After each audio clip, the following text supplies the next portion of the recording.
属台湾主权到底是谁的？最近讨论的很多，那你又是怎么看呢？今天带你快来看。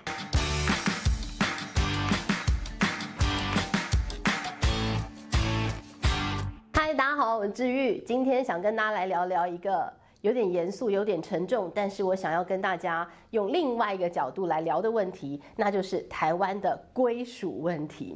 近来呢，针对了台湾的主权、台湾的归属，有非常多的一个讨论哦。从一开始你看到了日本的高市早苗谈到了台湾有事、日本有事，所以引发了这个中日之间一开始这个不断的一些冲突哦。然后呢，这个台湾夹在中间，就觉得你看日本挺我，好像呢觉得有人挺我的感觉蛮好的。然后你又看到了近来美国的态度哦，美国呢近来有2份文件都跟台湾有关，那这2份文件也都被广泛讨论。那很多人的理解就是说，哇，你看，台湾要重新回到了国际的舞台当中。你看美国立了一个法来力挺台湾，哇，好像这个台湾又感觉可以跟美国有一个感觉。往这个准官方关系更进一步哦，然后觉得哇，你看台湾好像好棒哦，美国也来挺我们了。当然，我觉得这个是个大家知道台湾的一个处境哦，有人愿意挺你，都会觉得哇，那是一件好棒的事情。但是呢，大家要不要认知清楚一点？你觉得在现在的一个国际外交景况当中，任何一个国家，它有可能那么佛心，有可能那么好心，会把别人家的利益放在他的国家利益之上吗？没有吧。所以呢，当你看到日本的态度，你看到美国的态度的时候，这个身为台湾人我觉得可能要想的更多的是，现在是全球一盘局的一个时候，全球一盘棋局，那每个人在这个棋盘当中都是棋子哦，就看你怎么下这盘棋，对吧？有的人把这个逆势的一个棋局下得很好，有的人可以逆转胜，有的人呢却把好好的局下坏了。你是哪一个？所以呢，当我们看到了很多国际情势，我常常在这个视频当中跟大家分享说，有的时候这个你看到事件，你不能只看事件本身，你要看看综合状况，你要看看人事时地物，看到这件事情发生的这个大环境状况，时间到底又是如何？同时间你看到发生这件事情，别人又在做什么？你综合判断才有可能把事情看更清楚。所以今天我想跟大家分享的就是，当我们看到了台湾好像又在国际能见度当中又争取到了些什么的时候，你要看到的是人家在想什么，人家为什么，凭什么要把你台湾又拿出来讲，为什么要在此时此刻告诉全世界说他挺台湾呢？大家应该要去想这一点吧。好，所以呢，我们今天就一样把一些类似相关的事件放在一起，我们想用一个不太一样的一个说法来跟大家聊聊这整件事情到底是有什么样可能我们没有看见的底层的一些其他的想法。好，我们先来看到美国。美国最近呢，在12月2号美国总统签署了新的一份文件，这个文件叫做这个台湾保证实施法案。好，那你就说这是什么啊？其实呢，在2020年，美国就通过了一部法律，叫做台湾保证法。好，那这个台湾保证法是什么呢？这个台湾保证法就是一来它确立对台湾可以常态性的军购，然后呢一些对台湾的交往的一些准则呢，可以有什么样的一些这个希望国务院可以有什么样重新的一个考量等等等。好，那你说已经有那样的一部法律叫做台湾保证法，为什么在12月2号2025年又要有一部新的叫做台湾保证实施法案呢？好，这件事情就要讲到了大家都知道这个美中台3方关系是微妙的美国跟中国呢，他们有一个中国的一个一个原则这个是美国跟中国之间的他们一个默契好了，那跟台湾之间的关系呢？美国跟台湾之间的交往非官方关系嘛。但其实你说这个两国官方没有交往，没有一定有的嘛。好，那于是呢，在美国国务院他们就有一个对台交往准则，这个你可以说它是新法，你可以说它是默契，你可以说它是美国在针对台湾相关的问题或跟台湾的交往之间，他们有一把尺。好，那就是那把尺。好，但问题是这把尺它会随着主政的人不同，国务院的国务卿人不同，美国总统不同，所以那把尺有的时候宽一点，有的时候窄一点；那把尺有的时候直一点，有的时候歪一点。所以呢，现在啊，这部法律叫做台湾保证实施法案，它就是要把那把尺长宽扁稍微定下来。好，也就是这么说，以前很模糊的，以前呢，这个对台交往准则就是全凭当时的国务院，它这个行政部门自己决定。所以呢，这个国会部门就是没有什么好插嘴的，他顶多呢就是这个像也不能讲狗吠火车啦，就是讲，就是你们怎么对台湾这样啊？你们有比较对台湾友善的这个国会议员，就你应该怎样讲，但你就是指指点点，但是呢，这个行政部门可以不要理你，对吧？因为他们自己有心中一把尺。好，那现在呢，这个台湾保证实施法案呢，它就是里头有一个很重要的一个，它就说要定期检讨。强制性的定期检讨，每5年呢，他要求这个国务院、这个美国政府、美国总统，你必须要写一份报告，你对台湾的一个关系准则是什么什么呢？好，你要跟国会报告。好了，那定下来强制哦，你要有一份检讨报告。那现在国会就可以按照你的检讨报告，我就检讨你。你这个做的不好，那个怎么样，那个怎么样？所以呢，现在就变成了有一个定下来的。固定的一个检视的一个这个期程了，好，所以呢，于是乎就很多人就解释啦，说，你看，这个已经这个未来的对台的一个这个关系哦，对台交往的准则呢，未来就定期的会被检视。那这个被定期检视之后呢，就会越来越往好的方向来发展。所以呢，这就是有史以来第一次啊，这个台湾关系终于可以这个被立成美国的一个法律了。然后呢，一切都往好的方向走。好，然后你就。很奇妙的时候，你就觉得说，好像是一件大好事，对吧？好，那这件大好事，建立了这个对台的一个这个政策，定期的要被体检。好，那于是呢，你就说了，那为什么川普会来做这件事情哦？有人讲这个川普是一个非常会做生意的总统，他通常做的事情哦，你都要理解他，那是为他做生意的一个铺垫。那你就问了，那他接下来做什么生意？他接下来要去见习近平，那要跟习近平谈一门大生意，对吧？好，所以呢，大家就说，那这个看起来，表面上看起来，好像呢是对台湾好的一个这个动作，很可能他以后就是要拿来去跟习近平谈点什么，这是他的筹码。所以呢，当然就是说 ，OK， 好 ，fine， 我们现在只看到了这个表象有一个。台湾保证实施法案，然后呢，再来你就继续看了。好，继续往下看呢，你就看到了，接下来呢，这个川普其实他一方面呢也要跟这个台湾谈关税的问题，然后呢，他也立定了一个目标，他说他希望未来呢，这个。台湾就很会做晶片，这个晶片呢，在美国的一个自制率要达到40%到50%。那于是呢，他就说，那怎么办呢？你台湾来设厂啊，对吧？台积电不就去了嘛？然后呢，台积电去了之后呢，他就说，那接下来呢，这个要继续这个台湾要投资，我才给你一个好的关税。那你也看到了，这美国的商务部长卢特尼克他就讲了，他说，对啊，这个台湾继续要在美国投资啊，然后希望可以把这个晶片的自给率往上拉高啊，等等等哦。然后他还说了，这个台湾还要帮美国训练员工，训练这些半导体的员工，让他以后呢，这个他们就可以自己做，对吧？然后呢，这个听起来就觉得台湾好像工具人哦，就帮你训练，就投资你，然后把厂都设到美国去，然后帮你训练人，然后以后你就会自己做了。你通通都自己做了，那台湾呢，是不是就会被抛弃了？这打上一个问号，不知道。但是这件事情还不会发生，因为目前为止没有那么快。但是呢，它的一个远程目标是不是那个样子嘛？大家来参考一下。那再来呢，你就看到了，刚提到了川普呢，为什么在此时此刻去立一个这样的一个法案嘛？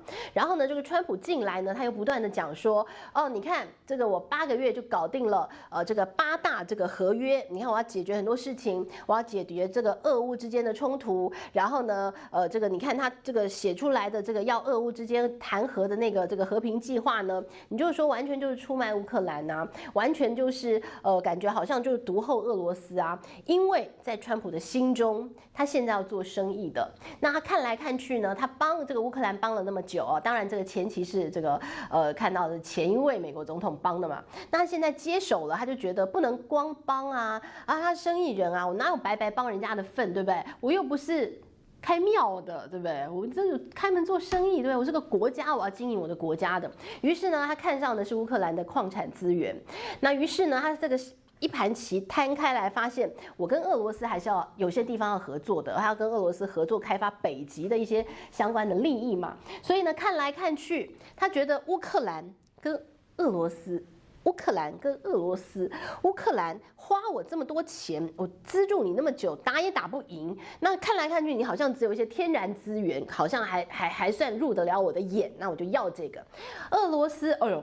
俄罗斯很多可以合作的地方哦，俄罗斯北极航道，对不对？俄罗斯你看还有什么？还有这个，还有那个，有很多合作的，很多商机的。所以呢，他看来看去觉得。那我应该要让利给这个俄罗斯，我以后要跟他很多合作的。那乌克兰我就要一点你的矿产就好了。所以你看他强迫他们要和谈。所以你看到了，其实这个。未来的地缘政治啊，在川普的眼中，那就是一个生意。那你这个时候就要想了，川普这个时候在讲这个台湾的关系，台湾保证实施法案，他是想谈什么生意？他光跟台湾谈半导体的生意吗？光想要让台湾去帮他训练他员工吗？应该不止的。他到底还想要透过这样的一个法案拿到什么样的生意？这是我们可以好好思考一下的。好，那当然呢，你看到这个台湾在这个整个发展 AI 的过程，再看到这个。美国要求台湾到美国去设厂，然后呢，创造了很多半导体的相关的商机嘛，对吧？你去设厂，当然要资本支出，然后要把整个供应链带到美国去。那这些供应链呢，当然因为扩厂，可能又得到了很多的商机，赚了很多的钱。然后你看到了这个美国说它要发展这个 AI 主权，所以呢，这个 AI 呢，台湾又刚好这个电子业、科技业很棒，所以呢，哇，好像一飞冲天，台湾的股市一直创历史新高等等哦。你觉得一切都非常的向好，然后看到台湾经济成长率也是棒呆了，棒得不得了。但是呢，这就是我想跟大家聊的。现在台湾已经进入了一个 K 型经济的一个状态。什么叫 K 型经济哦？美国现在也有一点这样的现象哦。K 型经济就是那个 K 嘛，对不对？一个往上，一个往下。很像是台湾的经济的状况哦。有些产业在蒸蒸日上，有些产业呢在往下走。什么样的产业在蒸蒸日上？半导体的科技产业、电子产业蒸蒸日上，带领着整个台湾的经济成长率非常好，带领台湾股市棒呆了。但是同时间，你看到有一些产业在往下走，受到美国关税的影响的那些传统产业、内需市场，它是在往下走的。所以呢，你光看台湾交出来的经济数据，哇，经济成长率好棒哦，然后看到出口成长好高哦，看到股市好棒哦，棒透了，然后就觉得哇，一切数字都好漂亮。但是你问台湾人民有没有感？很多人是无感的，为什么？因为在台湾从事电子产业的人哦，大概呢只占了6.5%的人，光是做半导体产业现在最棒的30万人，整个电子业的人大概100万人左右，所以呢这些人占整个台湾的一个劳动人口6.5%而已哦。那这些人他赚到很多钱，所以呢这些电子从业人员他的薪资是高的，所以你看到他们的一个平均薪资5年前。他们的这个平均薪资，电子业大概呢比台湾总平均的一个薪资呢要多35%。今年2025年，这些电子业的人，他的平均薪资比台湾总平均薪资要多70%。所以你可以说，这样的一个经济红利。非常高度集中在非常少数的人当中，所以呢，这些产业哇，真的好棒哦，把整个台湾都往上带。但是呢，你说整体台湾人感受到那个经济很棒吗？真的没有的。所以呢，你就看到这会让整个贫富差距哦，可能又拉大了。然后你会看到了有钱的人更有钱，然后呢，这个中下阶层的人可能。依旧中下阶层，甚至很多传统产业现在是在放无薪假的，这所谓的K 型经济。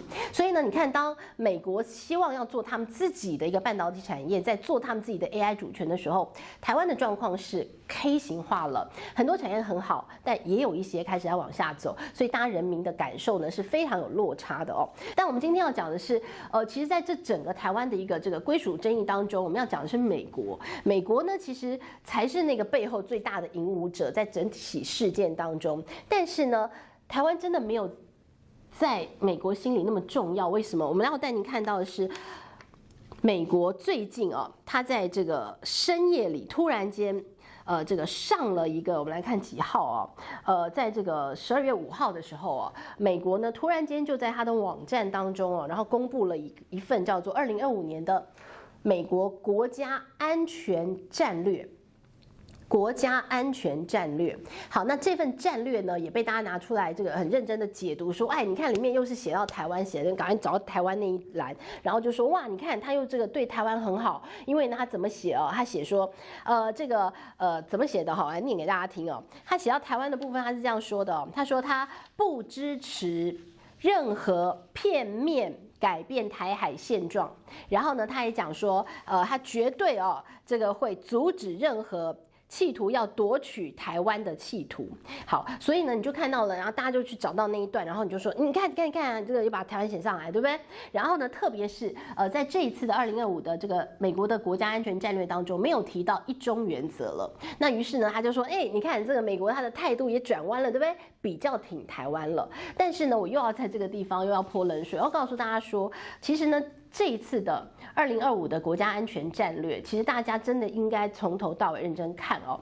你从头到尾认真看，你就会发现他写在前面写很多的是美国优先，跟过去的这个美国的一个国家安全战略不太一样。过去呢，他会告诉你说全球化，然后呢，告诉你说这个全世界的美国怎么样，这个维护世界秩序等等啊，自由贸易怎么样被保护等等。但这一次呢，开宗明义。就前面写的，你几乎觉得那川普自己写的啦。他前面就告诉大家说，我不当世界警察了。然后呢，告诉全世界说，过去30年美国的那一套什么全球化、自由贸易那一套，那是一个错误的一个决策。然后说错30年，现在川普我来了，拨乱反正。然后他告诉大家，美国才是最优先的。然后这一句话非常重要，我要念给大家听哦。他说呢，这个美国优先是唯一指导原则。然后呢，他说他要重建工业基础，还有绝对的军事优势。他要实现实力的和平，有实力才有和平。好，大家有听到重点吗？如果没有听到的话，我再念一遍哈。他告诉大家，这个美国国安战略唯一目的叫保护美国核心的国家利益。美国优先是唯一的指导原则，他用非常大的篇幅在解释这一大堆，然后呢，告诉大家再也不当世界警察了。然后他说呢，这个除非他的核心利益被威胁，否则他是不干涉主义。然后呢，他中间就告诉大家，他8个月解决了8件大事，他让这个以巴和谈，然后呢，这个俄乌啊，要让他们怎么样解决，然后呢，这个中东的问题啊，他说这些以前我都不想想了，因为以后就是我美国自己优先，我的利益优先，你们那些别人的事情你们自己去解决，好不好？他不再当世界的美国，他要当美国的美国，就是关注我自己的事情，其他的事情不关我的事，我就不干涉主义。所以他要求这些其他国家，你们都自己加强你们自己的国防，好不好？保护自己的事是你们家自己的事，好不好？不是我美国的事情。那当然呢，你愿意付我钱，我就稍微这个看你2眼，我就保护你一下，我用眼神保护你，对不对？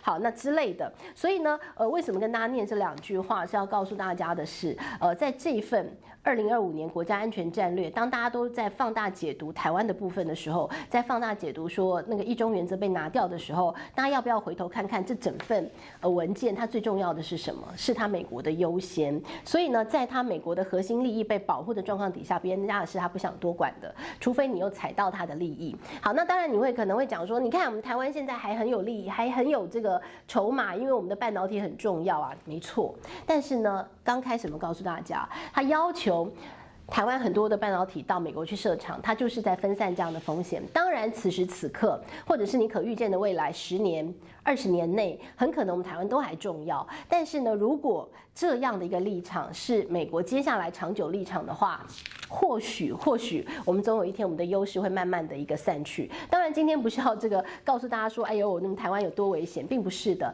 只是想告诉大家说，我们在解读一些国际的情势的时候，可能呢你要这个多想想，这个你知道这个国际间绝对没有那种是无条件为别人好的这种事情啊！所有的国家，美国也没有错，他为他自己的利益绝对没有错。就像每个国家都应该要为自己的利益，把自己的国家利益放在最前面、最前面，这是一定的。所以呢，我们在解读这个国际情势的时候，可能要看深一点，或者是更全面一点了哦。好，这是今天呢帮大家这个聊到了这个进来哦一些这个关于台湾的话题了。希望你喜欢今天的内容。那如果大家有什么其他想法，也欢迎在影片下方留言跟我分享喽。我们下回见，拜拜。